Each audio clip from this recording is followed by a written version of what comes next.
दोस्तों विजय स्थल के बिल्कुल सामने की तरफ जौहर स्थल है। पद्मावती जिसने जौहर किया था वो इसी टनल के अंदर किया था। ये जो जगह है मेरे पीछे, यहीं से अलाउद्दीन खिलजी को रानी पद्मावती को दिखाया गया। आपने मूवी देखी होगी प्रेम रतन धन पायो, उसमें एक जो सॉन्ग फिल्माया गया था वो सीन भी आपको दिखाई देगा उस मूवी के अंदर, उस सॉन्ग के अंदर। दोस्तों स्वागत है आपका आज की वीडियो में। और दोस्तों अभी मैं मौजूद हूँ चित्तौड़गढ़ के किले की तरफ जा रहा हूँ मैं। और यहाँ से किले की शुरुआत होती है, यहाँ से जो 7 दरवाजे आएंगे और अभी पहला जो दरवाजा है पांडल पोल का दरवाजा है, यहीं से वीडियो स्टार्ट कर रहे हैं हम। और आगे के सारे दरवाजे मैं आपको दिखाऊंगा और पूरा किला दिखाऊंगा।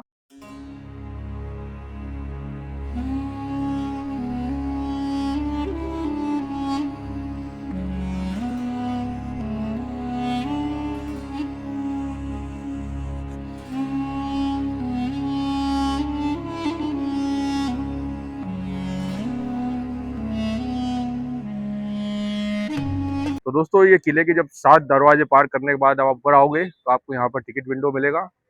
यहाँ से आपको टिकट लेना है, 40 रुपए का टिकट है और एक ही टिकट पूरे किले में काम आता है। बस एक टिकट से काम हो जाता है। अब यहाँ से हम टिकट लेंगे और फिर आगे की तरफ बढ़ेंगे। जब आप ये सामने टिकट घर में यहाँ से सामने टिकट लिए, यहाँ से लेके जब इधर की तरफ आएंगे तो यहाँ पर आपको व्यू दिखाता हूँ। यहाँ से पूरे चित्तौड़ का व्यू दिखता है, देख सकते हैं आप। पूरे चित्तौड़ का व्यू यहाँ से दिखाई दे रहा है आपको, बहुत ही शानदार। और आप किले की ऊंचाई यहाँ से देख सकते हैं, कितना ऊंचा किला है। ये पूरी के आसपास बसावट है। और ये जो सामने वो रास्ता है जहाँ से हम ऊपर की तरफ आए, जो 7 दरवाजे वाले रास्ते हैं यहाँ पे। तो दोस्तों आप ये जो देख रहे हो ये किले का सबसे बड़ा व्यू पॉइंट है। और पीछे आप जो मेरे देख रहे हो ये अरावली पर्वत है, जो अभी थोड़ा धुंध में आपको सही दिख नहीं रहा होगा। और ये जो पर्वत है गुजरात से दिल्ली तक जाता है, तो पीछे अरावली पर्वत है। जब आप किले के 7 दरवाजे पार करके और ऊपर की तरफ टिकट लेकर आते हो तो थोड़ी आगे चलने पर आपको जो सबसे पहला महल दिखता है वो कुंभा महल है, जो मेरे पीछे है। अब आपको कुंभा महल में दिखाऊंगा और उसका इतिहास भी बताऊंगा। तो चलिए कुंभा महल देखते हैं। तो जैसे ही आप कुंभा महल के अंदर इंटर करते हो तो आपको जो सबसे पहली जगह दिखाई देती है ये घोड़ों का अस्तबल है। यहाँ पर उस टाइम पे जो राजा महाराजा है उस टाइम पे जो रहते थे उनके शाही घोड़े यहाँ पर बनते थे। तो दोस्तों जब थोड़ा आप आगे चलते हो तो यहाँ पर पन्ना दाहे का जो महल ये दिखाई दिया गया है। तो ये यही वो जगह है जहाँ पे पन्ना दाही के बारे में बताया गया था। और ये पूरा उनका महल है, अंदर से भी आपको दिखाते हैं थोड़ा, चलिए।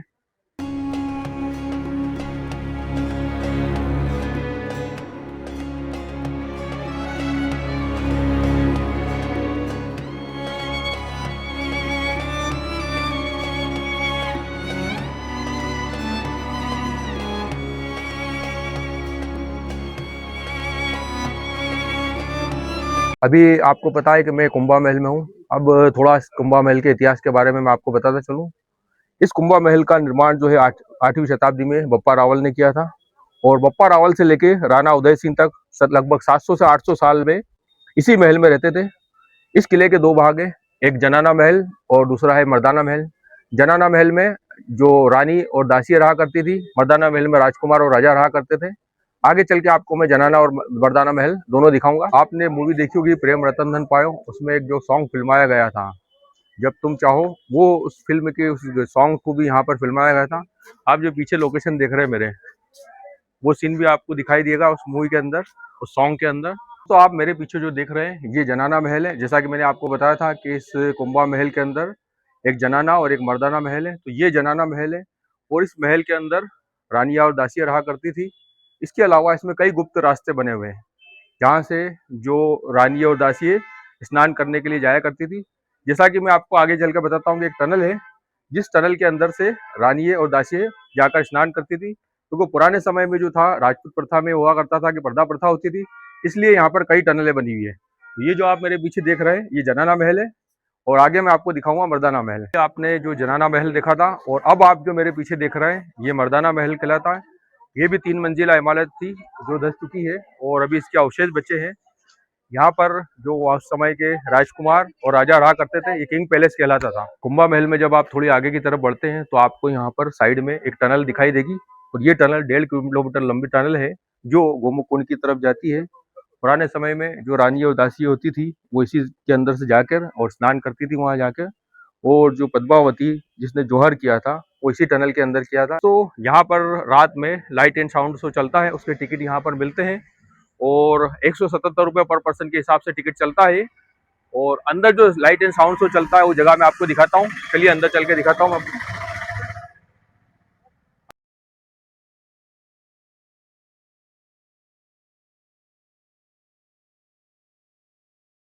देख सकते हैं ये जो है लाइट एंड साउंड शो की जगह है, यहाँ से अंदर जाया जाता है। और सामने की तरफ आप देख सकते हैं अंदर पीछे कुर्सियां लगी है और नाइट में यहाँ पर लाइट एंड साउंड शो चलता है, जिसमें पूरे तोड़गढ़ के किले का इतिहास बताया जाता है। और इधर मैं आपको दिखाना चाहूंगा यहाँ पर ये जो कुंभा महल है, इसका जो रास्ता पुराने समय पे ये जो सामने की तरफ हुआ करता था, राजा महाराजा इसी रास्ते से आते थे, लेकिन अब ये रास्ता बंद कर दिया गया है और हम जिस रास्ते से गए थे वो पिछला रास्ता था। तो दोस्तों ये था पूरा कुंभा महल। अब आगे चल के आगे का दूसरा महल आपको दिखाता हूँ। दोस्तों जब आप कुंभा महल से निकल के आओगे तो ये सामने जो रास्ता दिखाई दे रहा है, यहाँ से जब निकल के आओगे तो इधर आप जब बिल्कुल सामने की तरफ देखोगे तो ये दिखाई देगा, ये म्यूजियम बना है जहाँ पर उस वक्त के सारे अस्त्र शस्त्र और राजा महाराजों की पूरी जानकारी लिखी है। आप म्यूजियम पे देख सकते हैं, काफी अच्छा म्यूजियम बना हुआ है। उसके बाद में इसी रास्ते की तरफ जब आप इधर की तरफ जाओगे, ये जो आपको रास्ता दिखाई दे रहा है, तो यहाँ पर एक रतन सिंह महल है, काफी अच्छा महल है। तो ये यहाँ से आप पीछे रतन सिंह महल की तरफ जा सकते हैं। तो दोस्तों जैसा कि म्यूजियम के बारे में मुझे पता चला है कि पिछले 3 दिनों से म्यूजियम बंद है और आगे भी हो सकता है लंबे समय तक म्यूजियम बंद रहेगा। तो आप ध्यान रखें इस बात का, जब भी आए तो पहले पता कर ले कि म्यूजियम चालू है या नहीं।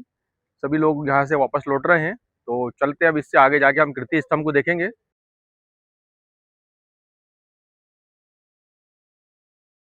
दोस्तों ये जो आप मेरे पीछे देख रहे हो ये कीर्ति स्तंभ है और इसकी ऊंचाई 75 फीट है। 7 मंजिला इमारत है और इसके अंदर जाने के लिए 90 सीढ़ियां बनी हुई है। आप इसके अंदर अभी वर्तमान में जा सकते हैं और आगे से आपको चलकर पूरा अच्छे से मैं इस स्तंभ को दिखाता हूँ।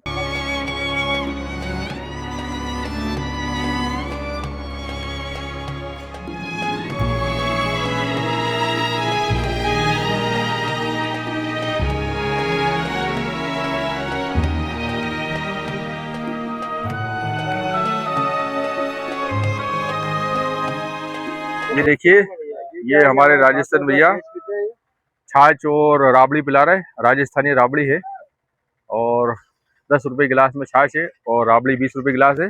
राबड़ी कैसी होती है मैं आपको दिखा दूं भैया से इजाजत लेके। ये देखिए लगभग इसी तरह से होती है। भैया ये राबड़ी काई से बनती है? मक्का। मक्का मक्का को दलिया से बॉईल करते हैं। और क्या क्या चीजें डलती है इसमें? मक्का, बाजरा, छाछ, दही। अच्छा, ये 3-4 चीजों का मिश्रण बनता है। ये जो राजस्थान की फेमस मेवाड़ी राबड़ी कहलाती है। अच्छा, छाछ काफी टेस्टी है और थोड़ा सा हम इनसे राबड़ी भी टेस्ट करेंगे भैया से। ये दोस्तों राबड़ी तैयार हो रहा है।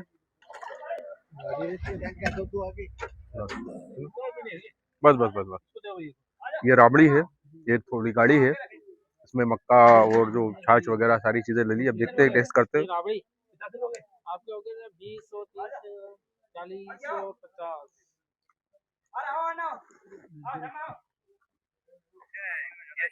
मक्का का एक टेस्ट आ रहा है इसमें और काफी अलग हटके फ्लेवर इसका।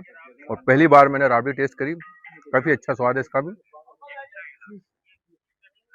दोस्तों कीर्ति स्तंभ से जब आप रिटर्न लौटते हैं तो इधर से वापस जब आप आओगे, यहाँ पर एक मीरा मंदिर है और यहाँ से जब इधर जाओगे तो विजय स्तंभ का रास्ता दिखाई देता है। अब आपको विजय स्तंभ दिखाएंगे हम।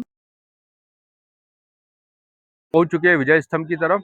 आप मेरे पीछे जो देख रहे हैं ये विजय स्तंभ है, 9 मंजिला इमारत है और इसका निर्माण महाराणा कुंभा ने कराया था सन 1448 से 1558 में। 10 वर्षों में इसका निर्माण हुआ था और उस समय के 90 लाख चांदी के सिक्के इसे बनाने में लगे थे।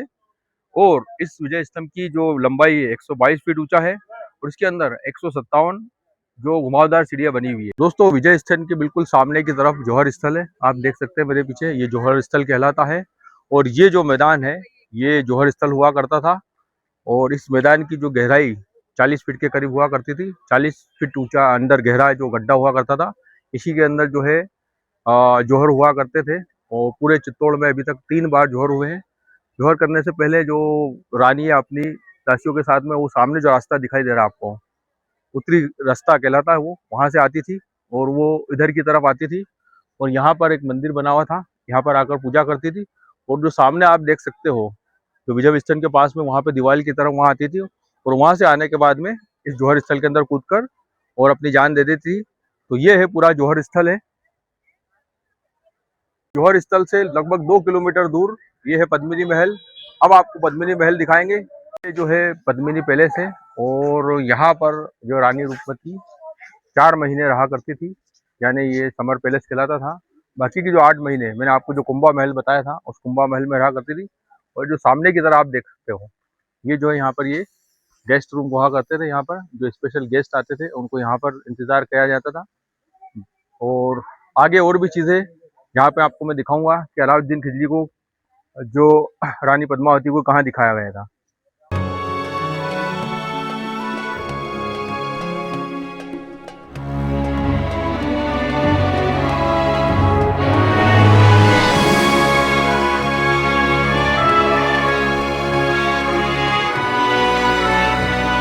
ये देखिए, ये सामने विजय स्तंभ में जहाँ से हम आए, और ये जो सामने का रास्ता है ये आप देख सकते हैं। इधर से ये पूरा रास्ता जब क्रॉस करके आओगे आप लगभग 2 किलोमीटर का, तो ये जो सामने है यहाँ से आप जो है पद्मिनी महल में पहुंच जाएंगे।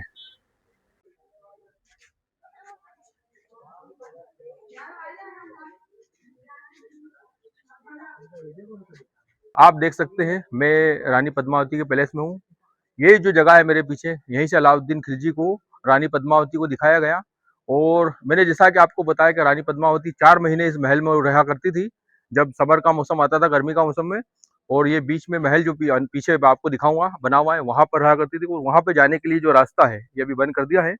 यहाँ से पद्मावती होकर जाती थी और बोट से जो है उस महल में जाती थी और 4 महीने वहां रह करती थी। और अब मैं आपको वो जगह दिखाऊंगा जहाँ से अलाउद्दीन खिलजी को रानी पद्मावती को दिखाया गया। चलिए मेरे साथ। तो देखिए, ये जो प्लेस है यहीं से अलाउद्दीन खिलजी को पद्मावती को दिखाया था। ये जगह आ चुकी है। तो दोस्तों, यही वो जगह है जहाँ पर आप मेरे पीछे देख सकते हैं। यहाँ रानी पद्मावती इस महल के अंदर रहा करती थी गर्मियों में 4 महीने।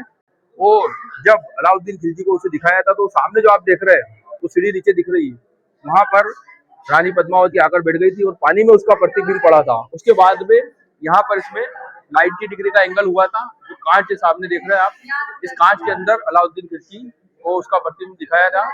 उस तरफ से उस अलाउद्दीन खिलजी वो करके खड़ा था और यहाँ पर उसकी एक झलक दिखाई गई। ये देखिए, आप पूरे अच्छे से मैं आपको दिखा रहा हूँ। ये रानी पद्मावती का समर पैलेस है और ये जो सीढ़ियाँ दिख रही, यहीं पे उसको बैठ के और पानी में जो है इसका प्रतिबिंब दिखाया गया था।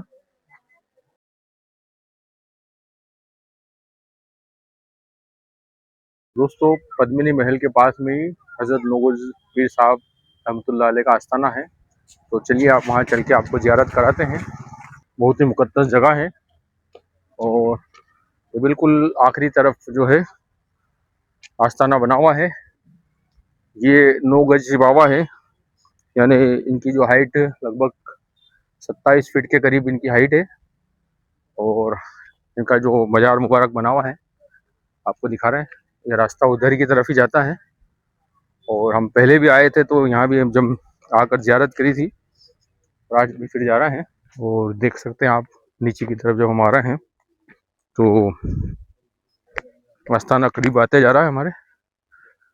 ये देखिए, आज हमारी खुशनसीबी है कि इनकी ज़ियारत का मौका हमें मिला है यहाँ पर आने का।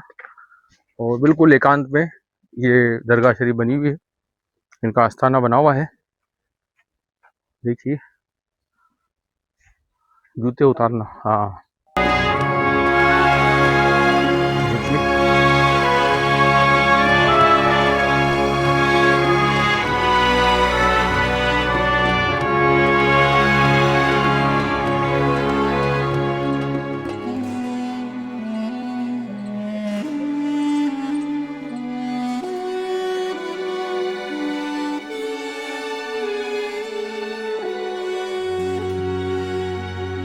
दोस्तों, अभी मैं जो जगह पे खड़ा हूँ वो सूरजपोल गेट कहलाता है और ये इस किले का मेन रास्ता हुआ करता था। शुरुआत में जब आपको मैंने दिखाया था, जो हम 7 रास्ते से आए थे, वो पिछला रास्ता होता था और ये मेन रास्ता होता था। लेकिन ये रास्ता पूरा डैमेज होने की वजह से अब इस रास्ते को बंद कर दिया गया है। और इसके अंदर भी 7 गेट है। जिस तरह से उसमें 7 गेट हुआ करते थे, इसमें भी 7 गेट है। दोस्तों, ये जो गेट हुआ था ये भी डैमेज हो चुका था पूरा। फिर इसे जो महाराजा सज्जन सिंह ने वापस से इसका इनोवेशन किया था, चालू किया था। और आप ये देख सकते हैं जो किलेनुमा जो रचना लगी है, ये हाथियों को रोकने के लिए हुआ करती थी। अगर हाथी हमला करते थे तो इसलिए इसको इस तरह से बनाया गया था। और नीचे की तरफ आप देख सकते हैं, यहाँ पे भी 7 गेट हुआ करते थे, जिस तरह से शुरुआत में हम जो देखते हैं। तो जैसा कि आपने देखा कि जो पहला गेट सूरजपोल गेट था और ये जो सामने देख रहे हो ये दूसरा गेट है। तो यही जो रास्ता था, मैंने बताया कि ये किले का मुख्य रास्ता हुआ करता था और यहाँ पे 7 गेट हुआ करते थे। 2 गेट तो मैंने आपको बता दिए और बाकी जो रास्ता आप देख रहे हो सारा ये रास्ता खंडित हो चुका है, बेकार हो चुका है। कि ये जो मैदान है युद्ध का मैदान हुआ करता था। जितने भी युद्ध यहाँ पर हुए चित्तौड़ के अंदर वो सभी इसी मैदान में हुए। और ये जो पीछे आप पहाड़ी देख रहे हो ये कुंभकर्णी पहाड़ी कहलाती है। ये इसलिए कहलाती है कि ऐसा लगता है कि कुंभकर्ण लेटा हुआ है, ये आप देख सकते हैं। तो दोस्तों ये था पूरे चित्तौड़ के किले का इतिहास जो मैंने आपको बताया। पूरी वीडियो आपको कैसी लगी मुझे कमेंट्स करके बताइए।